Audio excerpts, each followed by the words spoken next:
Chapter 1. Conscripted. Forward, forward. Chief, the formidable Draxarian operations commander on Bolox 4, commanded with a near laugh, his tongue flicking in anticipation. Clear this sector by day's end, or become our feast tonight. We start anew tomorrow if you fail. His words, chilling and merciless, resonated directly in the ear canals of his human warriors, transmitted through bioimplants. Each warrior, intent on surviving another day, listened to the chief orders with grim determination. These implants, performed before the application of their protective gear, were a torment in themselves. Unlike the smooth black glass headgear worn by the Draxarians, the human version was a nightmare of pain. Thousands of living strands from the armor bored into their bodies, each igniting its own fiery agony. The helmets, covering everything but the eyes shielded by red glass screens, were a haunting reminder of ancient Spartan warriors, yet these were far more sinister. The long, pointed chins of the helmets added to their intimidating appearance. In this dire moment, the distinction between the two races was stark. The humans, encased in their agonizing armor, stood resolute yet pained, while Chief Draxarian reveled in the cruelty of his command, his appetite for their adrenaline-fueled blood barely masked by his casual demeanor. The battlefield of Bolox 4, scarred by war, bore witness to this brutal symbiosis of fear and power. "Jackson, get those kids in the fight or we're done for," Rook barked, his gaze fixed on three young arrivals that the Draxarians had snatched from Earth on their last raid. Barely 12, Rook guessed, judging from their stature. Their features were obscured beneath dirt-stained dark brown uniforms and black helmets which signified they were new, but one was unmistakably male, and the other two, female. In the Draxarian ranks, gender was irrelevant. Rook had witnessed this grim scenario play out too many times. The Draxarians were indifferent to who they thrust into battle. The outcomes were always the same, either devoured by the Draxarians or, what Rook considered a kinder fate, falling swiftly in battle. His 20 years of forced service, since his own abduction at 15, had numbed him. He no longer felt sorrow or empathy, just a hollow relief when one died quickly, spared from the horror of becoming a Draxarian snack. This time, it was the boy who met the quicker end. Rook, with practiced detachment, aimed his belt-fed M249 saw and fired at a three-legged creature that once ruled Bolox 4. His shots tore through what he assumed to be the creature's head, a grotesque amalgamation of limbs and sensory organs where a torso should be. Each pull of the trigger was a mercy, each fallen enemy a silent prayer for the end of this unending nightmare. Jackson quipped, eyeing the two girls as they faced the onslaught of club-wielding enemy creatures. Well, at least we still have two of them. But his humor faded when one girl suddenly pivoted towards him, her rifle rising in alarm. "Oh no, we've got a splatter!" Jackson realized, diving to the ground just as she unleashed a hail of bullets. Her rifle roared, sending round after round towards Chief, the Draxarian commander in the distance. She emptied her 100-round drum, with more than half the bullets seemingly striking the tall, dark-cloaked figure. But to her disbelief, the commander stood unfazed, as if untouched by the barrage. As she stood there, stunned, a deep bass sound reverberated from the hilltop behind Chief. Before she could even refocus her new optical implants, a catastrophic force struck her. Her body, unable to withstand the immense pressure, burst apart like an overfilled water balloon, showering the scene in a gruesome display. To the horrified onlookers, it was as if she had been obliterated by an unseen force, leaving a haunting impression of a splatter on the battlefield. Jackson pushed himself up from the dirt, his gaze shifting to Rook. With a resigned shrug, he remarked, "1 out of 3 isn't that bad," as he stood back up. The remark seemed detached of emotion, but Jackson's understanding of their grim reality was clear. He vividly recalled his first battle engagement on a forgotten planet, shortly after he had arrived, just months behind Rook. The memory of his own impulsive desire to retaliate against their Draxarian commanders still lingered. As he had turned his rifle towards their alien overseer, Rook's timely intervention had been a crucial lesson. Rook had grabbed his rifle, halting his aim, and explained in a calm, matter-of-fact tone, It won't work. That's why they arm us with weapons from home.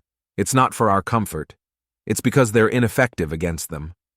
Rook's words echoed with the weight of experience. I once saw a guy unload a 50 caliber machine gun into one. Sure, it stumbled, but nothing more. Jackson's own experiences had only cemented this reality. Their weapons, familiar and reassuring in their hands, were little more than symbolic in this war. It was a cruel trick, a reminder of their powerlessness against the Dragzarians. As Jackson steadied himself, he couldn't help but feel a grim sense of camaraderie with Rook, both of them bound by the same harsh truths of their existence. Jackson's youthful defiance flared as he wrenched his rifle from Rook's grip, raising it to his shoulder with determination. Maybe he just didn't hit the right spot, he retorted, aiming at the Dragzarian's head. But his confidence wavered, and he hesitated, turning to Rook with a sudden question. What happened to that gunner? Rook's expression darkened, haunted by memories.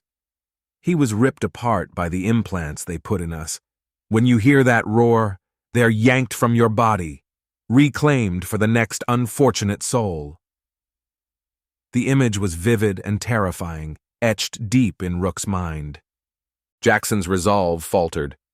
He slowly lowered his rifle, his mind grappling with the gruesome picture of a body torn into nothingness. His thoughts were abruptly shattered by a voice, cold and commanding. The human saved you from joining that fate. Now fight, or I will relish your blood on my tongue today, their Dragzarian commander declared. In that chilling moment, Jackson realized a stark truth. Nothing they said was private. They were always listening, always watching, their control absolute. A sense of dread settled over him, a newfound awareness of their helplessness under the ever-watchful eyes of their captors. Jackson's thought, "One of three isn't that bad," was abruptly shattered as a massive rock club crashed against his helmet. The world seemed to spin in slow motion, his senses overwhelmed. His body felt eerily light, a stark contrast to the intense pain radiating from where the club had struck. "Oh no!" he gasped, feeling the searing agony reminiscent of the helmet's initial fitting. The impact had created a gap in the helmet, but to Jackson's astonishment, it began repairing itself even as he tumbled to the ground. Despite the helmet's protective capabilities, he knew he couldn't withstand another hit like that. Struggling to focus, Jackson saw the creature gearing up for another swing. Reacting instinctively, he raised his saw and pulled the trigger. Only one shot fired before the gun jammed, but it hit one of the creature's 3 legs. However, the club was still descending rapidly. Abandoning his malfunctioning weapon, Jackson pushed off with his right leg in a desperate attempt to dodge the strike. His evasion was only partially successful. An explosion of pain radiated from his leg as he felt the impact. Gritting his teeth against the blinding agony, he tried to perform a quick function check on his saw, but before he could finish, the creature kicked the weapon out of his grasp. Reduced to using his good leg, Jackson's attempts to defend himself felt futile. The rock club loomed overhead, poised for a fatal blow. In that critical moment, as the club began its deadly descent, Jackson heard the creature bellow a single word with unexpected clarity. Murderers. The accusation hung in the air, adding a chilling layer to the already tense confrontation. The rhythmic thump, thump, thump of a rifle on 3-round burst cut through the chaos. Jackson, recognizing the distinctive sound of an M4, watched in relief as 3 blue flashes burst from the creature's face. Each shot left gaping holes, and one by one, its legs buckled until the creature collapsed lifelessly to the ground. Standing behind where the fearsome creature had loomed, ready to deliver a fatal blow, was the youngest of the 3 new abductees. "Holy crap, that was close," Jackson exclaimed, his voice a mix of shock and gratitude. Rook, ever vigilant, was already directing other warriors towards a cave where he had seen several of the creatures disappear. As he organized the group, he called out to Jackson, concern evident in his tone. "How's the leg, Jackson?" Jackson's response came after a few tense seconds. It was a familiar reply, one Rook had heard all too often in the brutality of this war. But hearing it from Jackson, a comrade who had stood by his side through countless battles, struck a different chord. The weight of his words lingered in the air, a stark reminder of the relentless and unforgiving nature of their fight for survival. Jackson's response was devoid of any emotion, a hollow echo of his usual resilience. "Old friend, it looks like I'll be taking a vacation." His words, seemingly casual, carried a heavy, unspoken meaning known all too well to the veterans around him. Only the new recruits, still unversed in their grim reality, might not grasp its full implications. Despite the dire situation, a rare smile crept onto Jackson's face, hidden beneath his face mask. It was a smile born not of joy, but of acceptance, a rare display of vulnerability in their harsh existence. Turning towards the young girl who had just saved his life, he asked, "What's your name, kid?" "Nakia," came the reply from the young girl, her voice tinged with confusion. Nakia's puzzlement wasn't rooted in the shock of her abduction from her home in Algeria, or the alien implants forced into her body, nor even the bewildering reality of being thrust into a war on another world. Rather, it stemmed from observing the grim acceptance of those around her, the battle-hardened warriors who faced the end of fighting not with celebration, but with a solemn, weary resignation.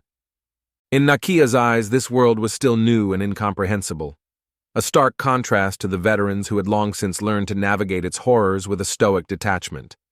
Her presence, fresh and unscarred by the brutalities of war, stood as a poignant reminder of the innocence that had once been theirs, now lost in the relentless tide of battle.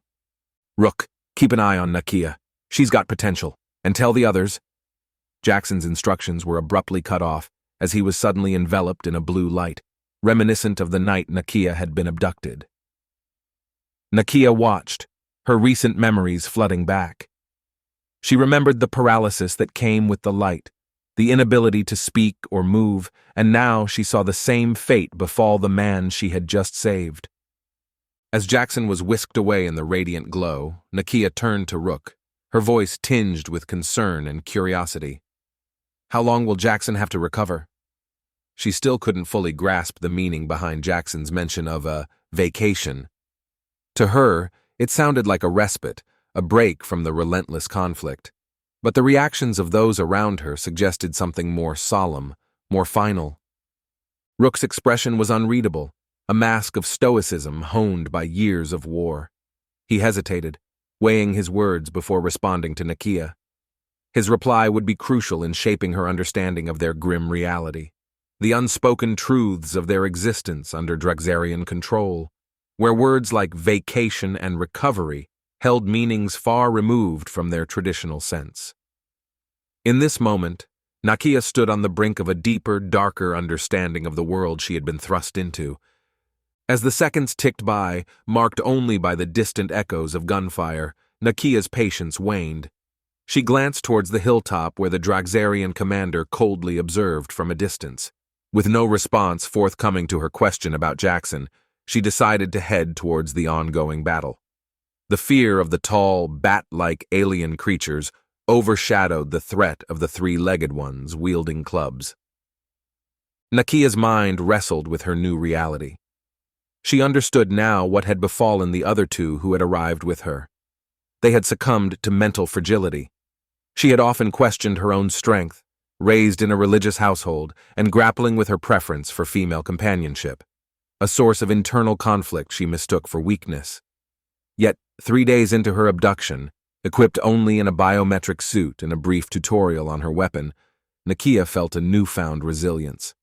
How many 15-year-olds could withstand being drafted into an alien war? She mused, steeling herself for what lay ahead. Navigating the rocky alien terrain, she ran past the twisted remains of aliens who had fallen to their primitive weapons. Pausing beside Rook at the cave entrance, as the rifle fire inside waned, she posed a question that seemed casual on the surface. Why are they fighting with clubs? They must know they can't win. To Rook, however, her question resonated with a profound sadness. Years of relentless conflict had numbed him to the continual loss of life around him, each new recruit facing the same brutal reality. But the creatures they fought against, armed only with clubs, presented a stark contrast. Their futile resistance was not a battle for survival, but an unwinnable fight against annihilation. As the last gunshot echoed its finality from deep within the cave, Rook turned to Nakia, his voice heavy with the weight of unspoken truths. Because this isn't a battle, Nakia. It's an extermination.